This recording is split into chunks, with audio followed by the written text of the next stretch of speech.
on. Boom! There it is, ladies and gents. I made a mistake yesterday, called it Thursday, but today's actually Thursday, my favorite day of the week. There it is. SHIT, baby. So happy it's Thursday. Let's do the damn thing. Shut up and sit down. The Business Bros Podcast was created for you. Learn from the business professionals who come to share their stories. Find out what's working in business, on social media, what's hot and what's not, straight from the mouths of successful entrepreneurs out there doing the real work. And now, welcome to another episode of Business Bros. Let's keep this party going. Ham, take that SHIT off the wall there for my, and I am going to drop some heat, baby. Let's do it, Ham. All right, let's do it. All right, all you business pros out there. Before we jump into the show, just a quick reminder to please subscribe on whichever platform it is that you're listening to us on today. Give us a like, give us a follow, subscribe, drop a review. Help other like-minded business owners find value from our awesome guests while we rise up in those podcast rankings. We'll sincerely appreciate every single one of you for it, and if you want to be a guest on the show, we'd love to have you on to learn from you as well. Go to www.businessbros.biz, schedule your time, and don't forget to follow us on all our social medias at Business Bros Pod. All right, everybody, we are so excited and honored to bring yet another incredible guest to the Business Bros Pod. Our guest today has developed a streamlined system for business owners everywhere to get the cash infusion they need lickety-split. With no application, no printing, no scanning, no faxing required. God, that's so 2020. By answering 5 or fewer questions, our guest's specialty algorithm matches you with the perfect funding options and getting cash in your hands in as little as 24 hours. Whether you need $1,000 or $2 million, you can be on your way to getting the cash you need in 2 quick minutes. Tune in to hear how our guest is revolutionizing business funding through technology and how you can capitalize on some extra capital in your business now. Joining us today from Thunder Hunt out of Miami, Florida, welcome to the show, Davron Karimov!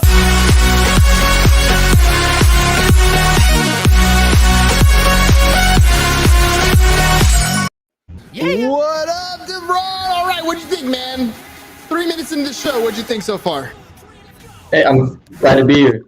Great intro. All right, my brother, let's do this thing. Let's see. Money is such a well-needed commodity. I mean, it's so cheap right now. It's accessible. People still don't know how to get it or how much they need. 5 questions to get some funding? Tell me about how you got there. Yeah. So I started this back in New York, and a buddy of mine that had experience, building tech companies, kind of came up with this idea of eliminating a lot of the steps that it takes to get business funding, and from there, we got this rocking website that can get you approved and funded same day. All right, tech background. Tell me a little bit about your background. Like, how did you get here right away? I mean, how old are you? What have you been doing in the past? How did you get here? So my age is 22. I started it at a firm in Long Island City, basically selling and brokering funding. And from there, like I said, like I've mentioned, that person told me to do it on my own. So he kind of convinced me to get into it. And from there, I moved to Miami about a year ago, and we just opened up this brand new office.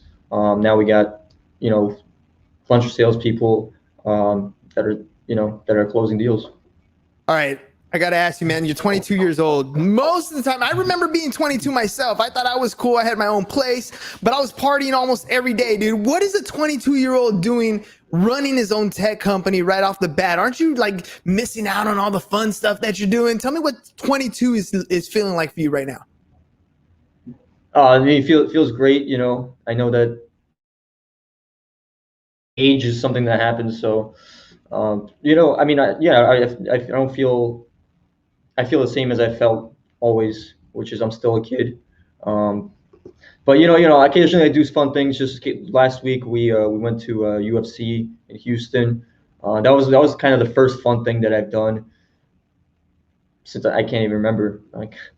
But yeah, it's just been a lot of work, just working and trying to grow this company.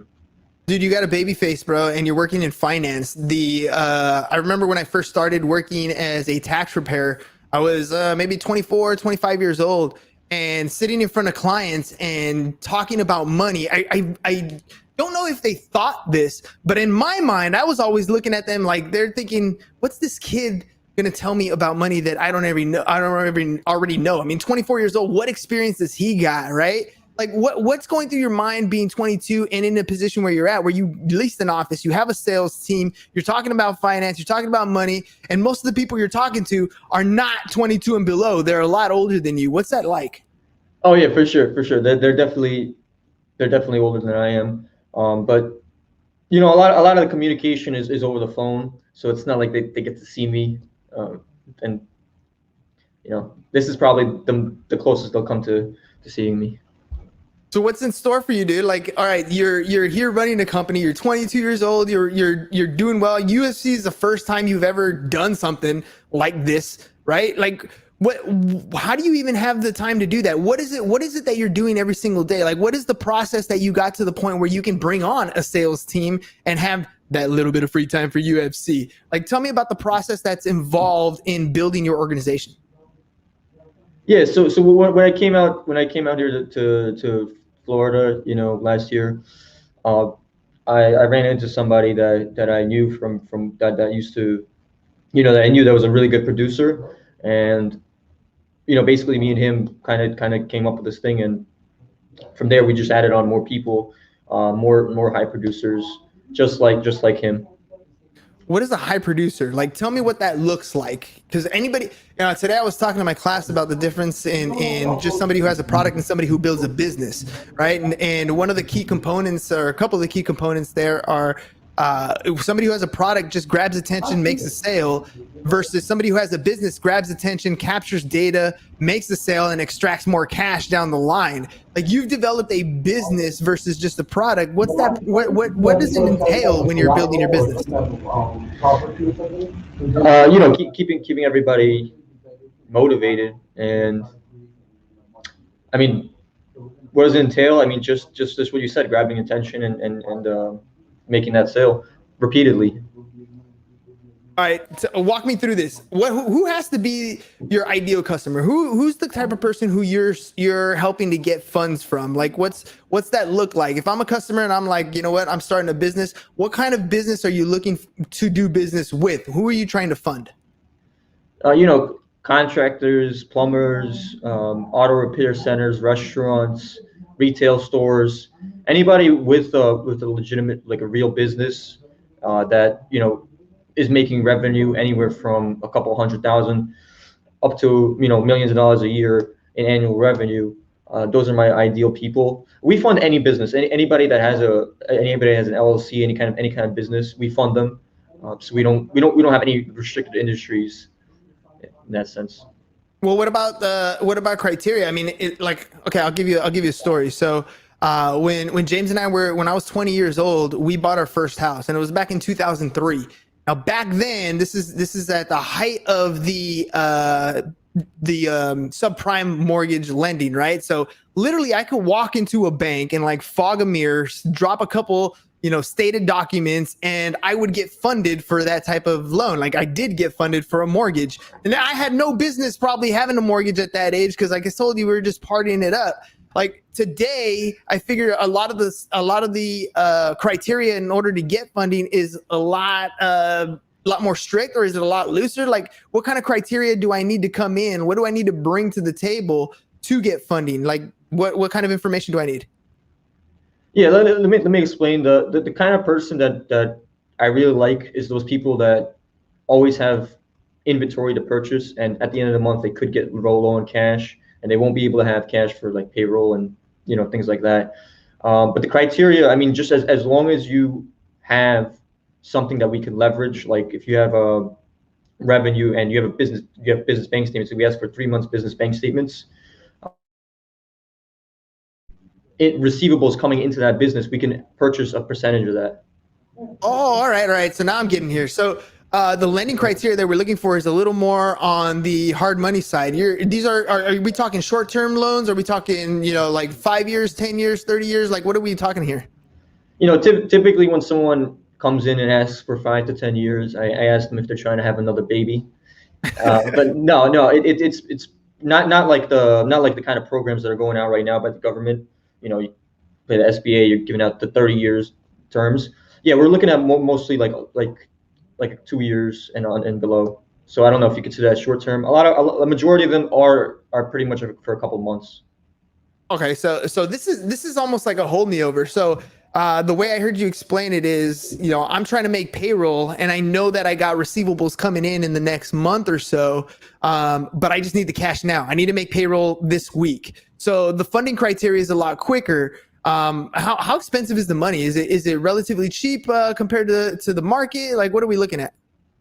I was at this event a couple of days ago, and I was talking to a business owner, he has a very big parking company, and he put it perfectly. He said, when somebody asks me what the rates are, he said, wait until you see.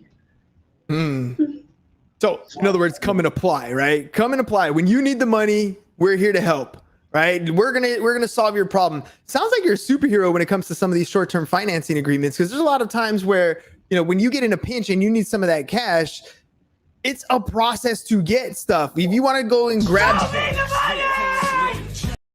exactly right. If you want to get in and try to, get money out of your home equity, that's a good 30, 45 days out. If you're trying to get money from, I don't know, and the SBA, it's also could be 60 days out. If you're talking about some of your accounts receivable, it could be up to like 90 days out before you actually get paid on this stuff.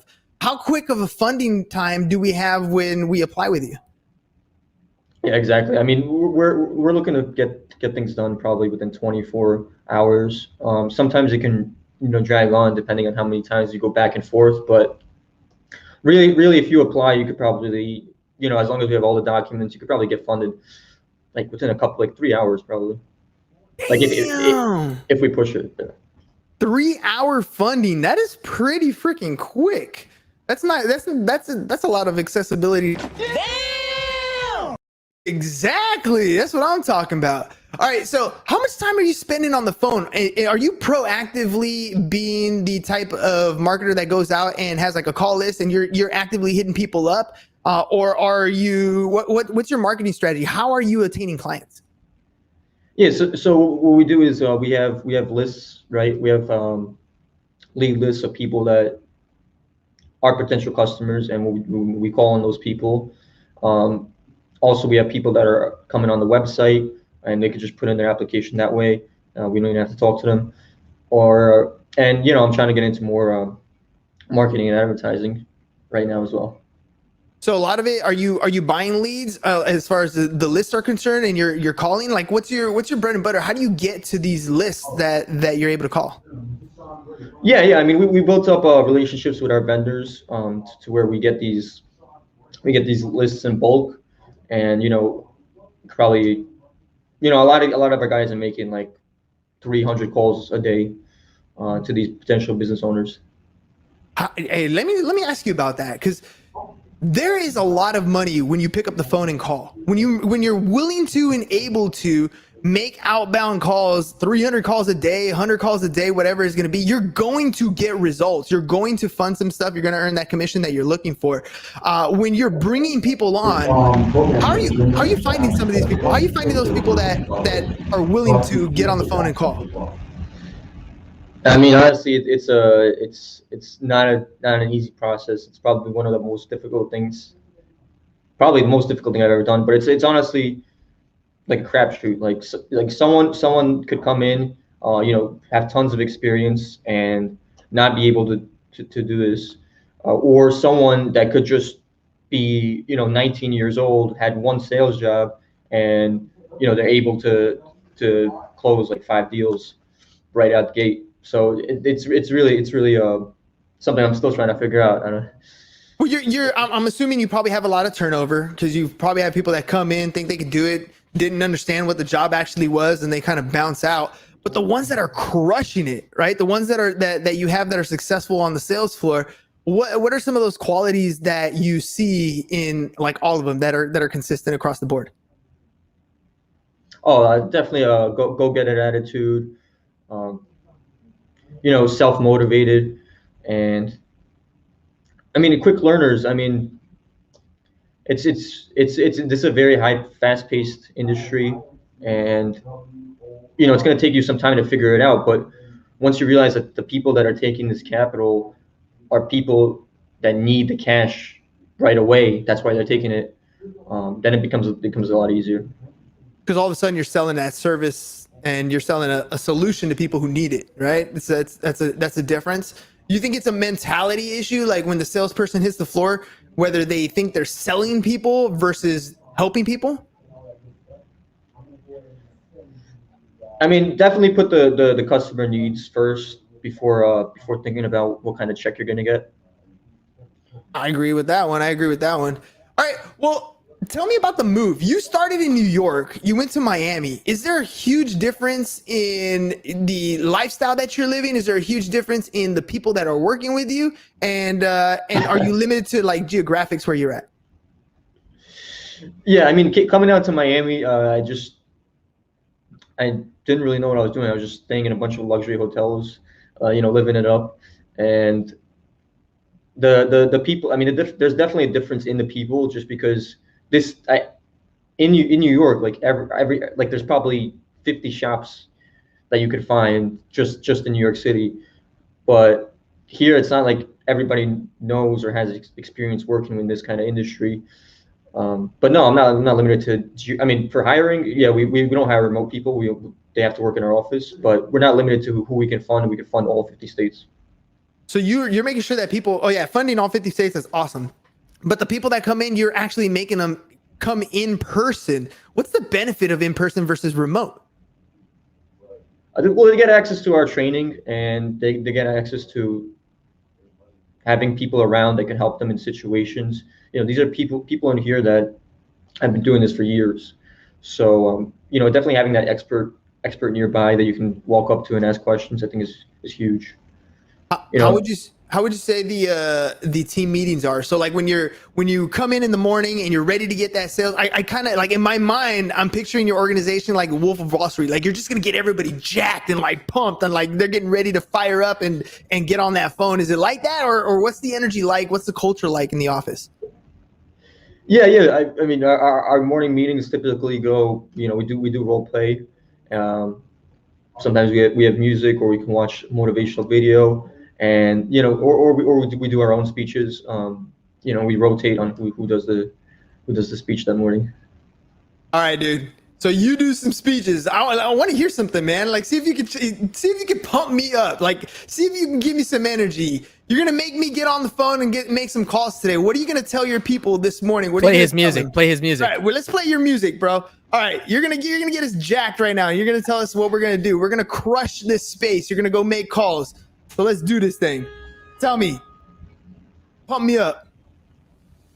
Typically I have these speeches prepared in advance, and I would prepare the day before. It's not like something that I just come up with on the spot. Oh man, I thought you were gonna pump me up. I was gonna be like, all right, fellas, this is what's gonna happen today. What we're doing is we're setting out on a quest. There are so many people who need help right now. Their bank accounts are bleeding. They're struggling, and you are their savior. So you got to get on the phone today. You got to find those people who need your help and go fund them. That's your job today. Go be a hero. What do you think? How was that? No, that was perfect. That was amazing, because that's really what I love about this is that is those people that I could just come in and step in and be a superhero for them, because they don't think they could get funded, and I just turn their situation around, show them that it's possible. Dude, for sure. I mean, how many times do you probably get, I'm sure you have some sort of customer survey, something that's a follow-up process that's in place. How many times do you hear like, dude, I didn't know how I was done for. Like if you guys didn't come in and help me out, my business, I was going to close my doors. Like I wasn't going to have enough power, money to keep the power on. I wasn't going to have enough money to pay my employees. Like how many stories like that do you hear? Oh yeah, all the time. I mean, people are thanking me, and especially when it's a profitable relationship for both of us, and they come and the way we whether they're coming back, and I have people that I funded 6, 7, 8 times over and over again every couple of months, so. And I'm sure they get the opportunity to grow, right? Like I know these tend to be more short-term loans. They're like when you're in a pinch, but when you give somebody the opportunity to excel, right? I mean, we just went through a major pandemic.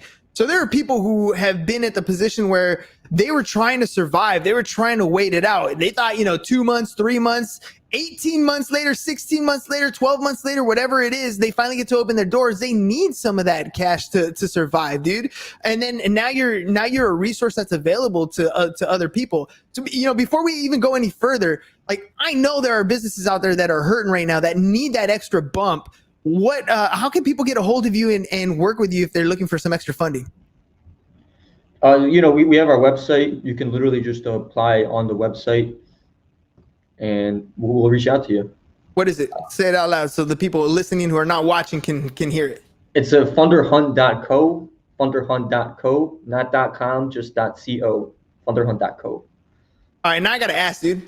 How'd you come up with Funder Hunt? Like, what's the like? I can imagine, dude. You're sitting around with your buddies. You're like, what's the website gonna be? And you start looking at URLs. And you're like, nah, that's taken. Nah, that's taken. How'd you get to Funder Hunt? It's just one of those things where it's like it's very meta right now. Having your thing in one word, your company name in one word. Like Uber or something like that. So that's where it came from.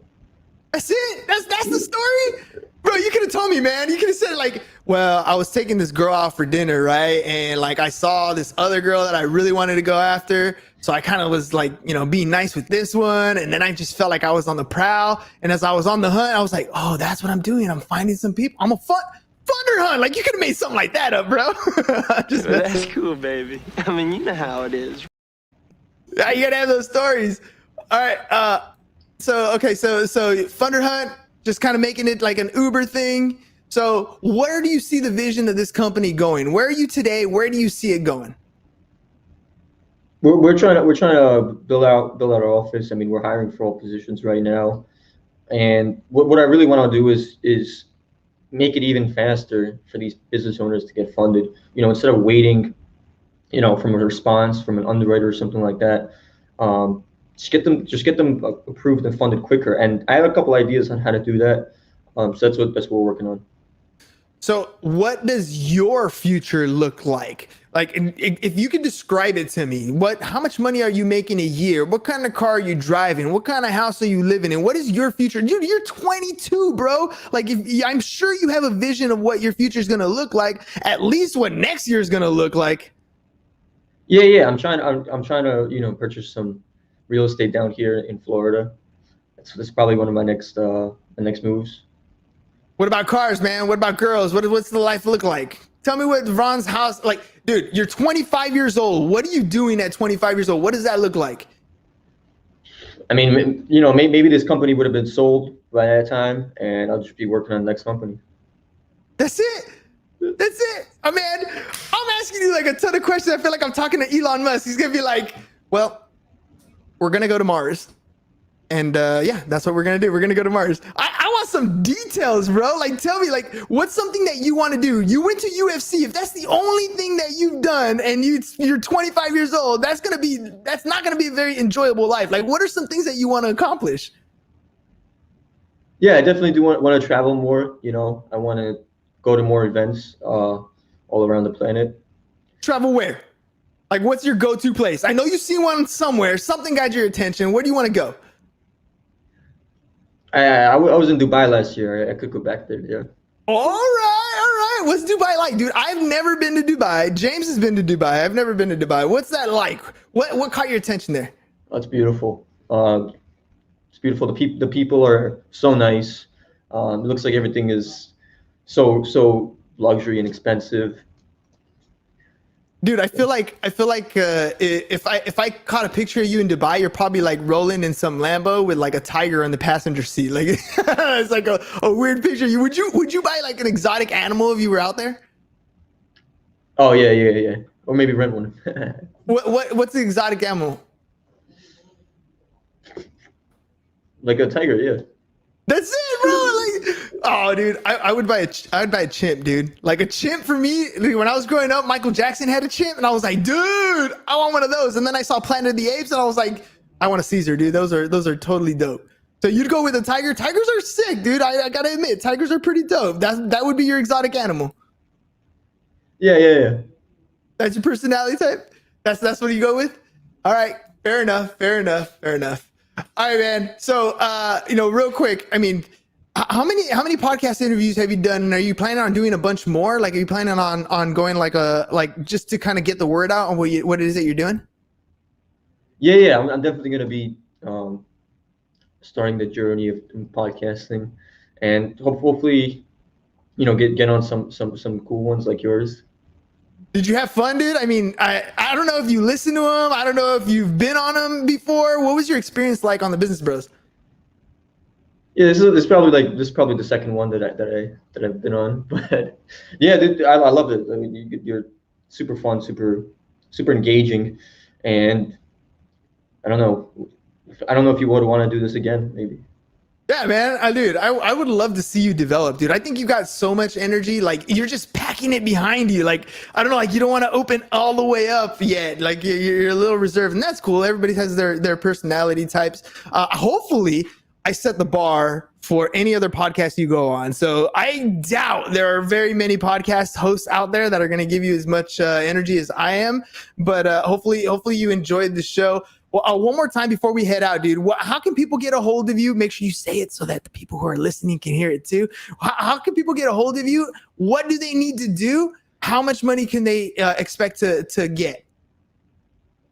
Yeah, it's simple. Just go on the link, funderhunt.co/last step. Well, that's the application link, funderhunt.co/last step. And that'll take you there. Make sure you're using a PC so you can upload all your documents easily, seamlessly. And we could typically get people about a month's worth of what you're grossing on a monthly basis. If someone's doing 50 grand a month, you get them, give or take 40 to 60 grand, depending on other risk factors. But and you get the fund same day. So that's it, ladies and gents. Look, I mean, I had fun on this show. I know I'm picking on him a little bit. He's 22, man. Like, at least he's stepping out and he's doing some stuff, but he's doing something that's very big. It doesn't matter where you're at in business. Cash flow is a problem for 95% of the businesses out there. You might have revenue coming in, but managing cash flow can be tough. So knowing places just like Funder Hunt that can be there in case you need some funding, these are the types of places that you want to have in your back pocket. Bookmark it on your browser and know that it's available, because at some point in your business, you're going to have a hiccup. We don't know if there's going to be another shutdown. We don't know if there's going to be restrictions on what you can and can't do, whether people can go inside your business or not. You just don't know. So yes, it's absolutely vital that you have your reserves. Yes, it's great that you have cash on hand, but if you ever come in a crunch, when you need some extra dough, some short-term money overs, make sure that you guys check out funderhunt.co. Check it out. Make it a tool that's there in your arsenal. You don't always have to use it, but when you need it, you know it's going to be there for you. Quick funding, get you through those payroll things, get you through some cash issues that you may come across. So, hey, Davron, thanks very much for coming on the show, man. I hope you had some fun. I hope I did some justice for you and your company. What do you think? Yeah, I appreciate it. Thank you very much. All right, ladies and gents. That's all we got for right now. We got show number 2 today because Davron's a baller, ladies and gentlemen. If you want to be a guest on the show, you can come on, but we are booking all the way into October. But if you want to get on the show a little quicker, you want to be on baller status, you can do what Davron did right now, and you can jump the line. It's real quick and easy. Just go to businessbros.biz and you'll see our menu right there. You can be a guest on the show. We can do your custom video testimonials. We can even do all your Facebook marketing campaign. Find out right there at businessbros.biz and let us help you grow your business. And again, if you need some extra cash, make sure you guys check out funderhunt.co, not .com, .co. Later, ladies and gents. We'll catch you guys in about half hour. Peace. Thank you for listening to the Business Bros Podcast. Are you looking to get more clients or to increase your income? Hernan, the business bro, can help you generate referrals through the power of podcasting. And James, the insurance bro with Pipeline Insurance, can help you effectively add insurance to your existing business. If you are ready to create wealth today and generational wealth for tomorrow, email businessbros@csfirst.com to schedule a free consultation or join the Business Bros Network, www.businessbros.biz.